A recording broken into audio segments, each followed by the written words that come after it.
For those who don't know, I am Leon Kennedy, the Resident Evil franchise for 6 and Damnation, as well as maybe some other stuff would be cool. Decker K! You just stay a while and listen! Yep. Oh, my friend. One of those days would make their way around again. But I also voice, let's see, anyone here play Tales of Exilia? Alvin, Tales of Exilia. Sinbad and Magi. Yeah. Jotaro Kujo and JoJo's Crusaders, which is fun. Aikiro Mikisugi in Kill la Kill. Everyone's great, perverted, dual persona sensei, yeah. Levi. Levi, Attack on Titan, that's a show, I guess. Kiritsugu Emiya. If you guys get a chance, it's a really cool, obscure piece. This is going to be on in the next couple of years. I think it's Paul Anderson did that one, but yeah, check it out. Stuff like that. Anybody play World of Warcraft? Yeah! There you go.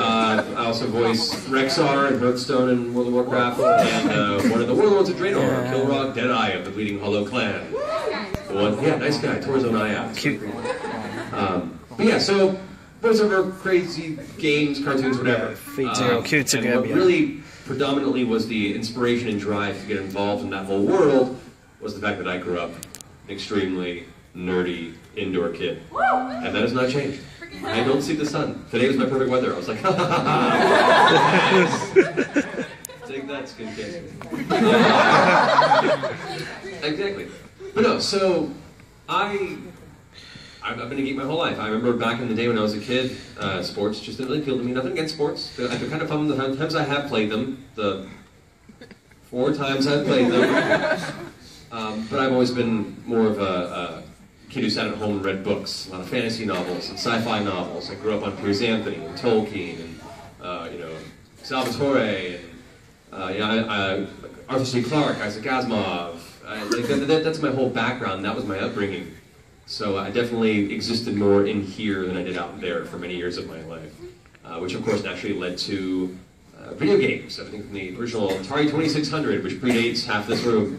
How old am I? Ancient? I am like, like Smaug the Dragon Ancient. No, I'm the ripe old age of 32. Whatever that means. Too old. It's a number. It's a number. It's better. Mentally still 12, and I'm okay with it. So yeah, video games, very much a fighting game and RPG type person. I enjoy the occasional first-person shooter, and I've been known to delve into a MOBA here or there. I throw a pretty mean thresh on the field out there.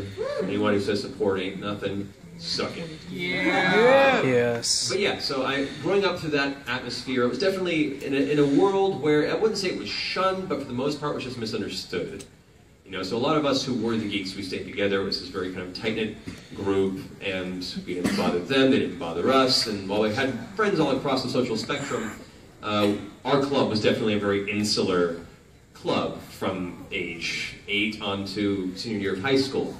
But as I started to go through high school, I began to notice this great trend that more and more kids were starting to come up and exhibit an interest in things like anime.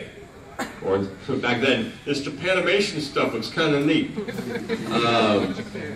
Yeah, anime and video games became much more prominent and accepted from a social standpoint. And I found more and more kids that you wouldn't expect to be the geeky type to feel more and more comfortable to express that they themselves have always had this penchant, the secret joy of getting deeply into a 16-bit Final Fantasy RPG.